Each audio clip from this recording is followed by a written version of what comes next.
Hey guys, Trader DC here, coming at you with another video. So we're all assuming, given that Pokemon Sword and Shield have DLC, that we're not going to get a third version. We're not going to get an enhanced version of these games. But what if we're wrong? A lot of times, game developers, when they release DLC for a game, they often a year or two down the line release a definitive edition or a Game of the Year edition that includes the DLC. So what if the Pokemon Company did this for Sword and Shield? Now, in my opinion, if they did this, these games would be sequels to the original, and they would include, like I said, the Isle of Armor and Crown Tundra DLC. But why would it make sense from a story perspective? Now, let me explain.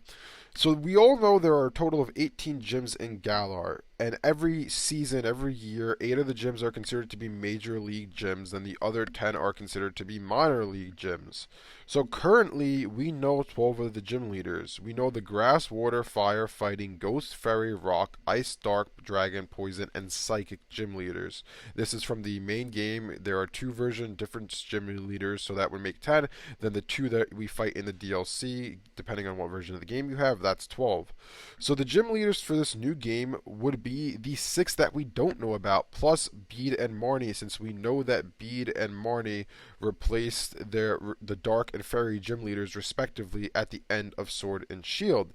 So the types of these 8 gyms in the sequel games would be Dark, Fairy, Flying, Electric, Steel, Bug, Normal, and Ground. This would make sense since, like I said, we know that the gyms rotate every year based on who's the best gym leader in that given season, who are the top 8.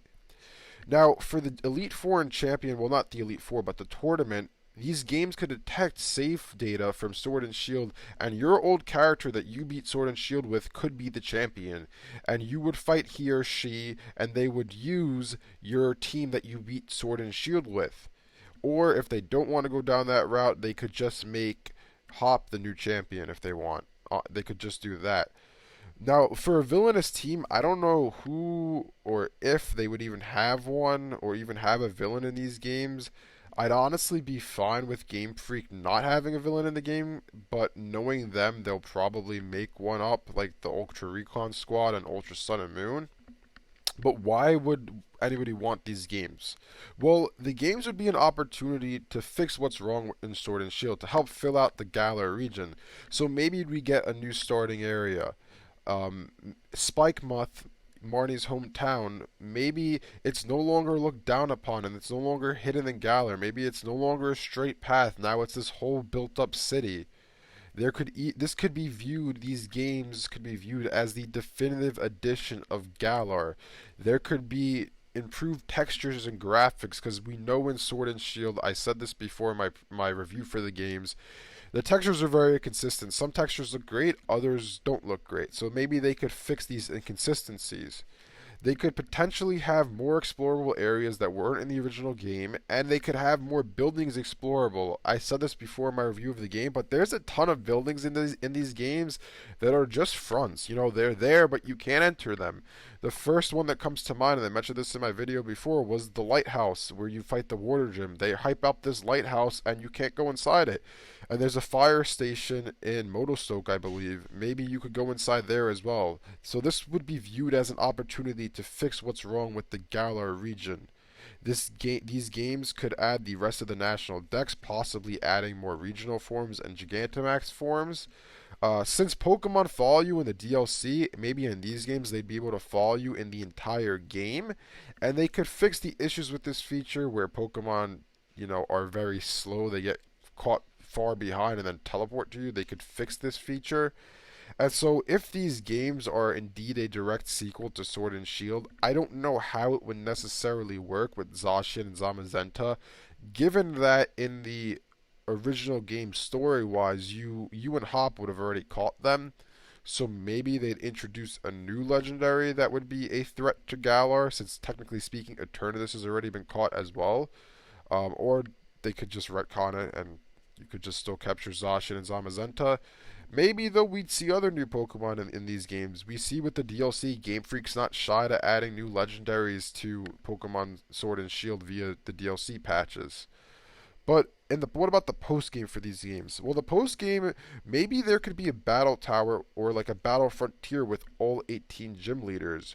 We know that every season the gym leaders try to take down the champion, and the 8 best gym leaders, the 8 strongest gym leaders that season are the gym leaders that trainers would face throughout the Pokemon tournament.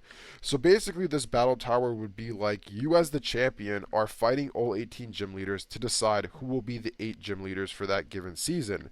They could all be, like I said, trying to take you down so they can become the champion. Overall, I really think this game, if it's one or two, I don't know, would be a different experience from Pokemon Sword and Shield. I think it would warrant a new title because the gym selection that you're fighting is almost completely different from what you faced in Sword and Shield. And we would have new areas and whatnot, so it would be more exploration involved. These games would just be enhanced versions of Sword and Shield, since obviously from a development standpoint, Sword and Shield were rush games. There's a lot wrong with Sword and Shield that hopefully these games would fix. Now, even though I think this makes sense, I also think it would be scummy for Game Freak to make these games. Because in order for you to get the full Sword and Shield experience with the DLC and the 2 versions as it stands today, you would have had to spend $180 on these games, because Sword and Shield are 60 and each of the DLC packs are 30. That's $180. So say Game Freak decides to make it 2 new versions. That's another 120 on top of it. That's $300 to play the entire Generation 8 experience. That's a lot of money. Or maybe it's even 1 version. That's still $240 for the whole Gen 8 experience. That's a lot of money. Game Freak's the type of company to do this, though. They, as we know, Game Freak loves money. They've been releasing versions, a 3rd version of titles for years now that are literally these same games, but just with 1 or 2 new features added. So, although I think it's scummy to do this, I do think Game Freak's the type of company that would do this. But like I said, I honestly think it makes sense for them to do this, and it would be an enjoyable experience.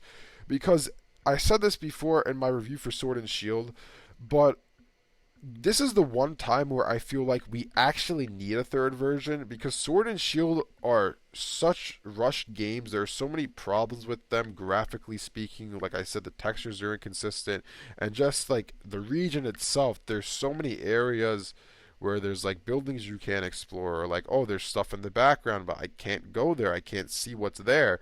And this would be an opportunity to help fill out the Galar region, and I think it would be something, like I said, I wouldn't mind seeing this. I'd pay $60 because this would be an actual new experience from Game Freak. Anyways, let me know in the comment section below what you think about this. Thanks for watching, and I'll see you guys next time.